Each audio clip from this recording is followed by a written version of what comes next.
আমরা যেহেতু চারুকলার স্টুডেন্ট, আমাদের বরাবরই একটা ধারণা থাকে যে আমরা যেটা দেখেছি বা যেটা আমরা ফিল করেছি সেটাকে চিত্রের মাধ্যমে তুলে ধরা।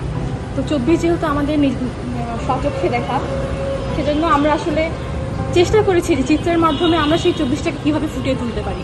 ভার্সিটিতে ওঠার পরে এটাই হচ্ছে প্রথম এরকম কোনো এক্সিবিশন যেটা 24-এর রিপ্রেজেন্ট করতেছে। তো ভালো লাগতেছে দেখে যে একজন শিল্পী নিজেদের পয়েন্ট অফ ভিউ থেকে এক একভাবে 24কে তুলে ধরার চেষ্টা করছে।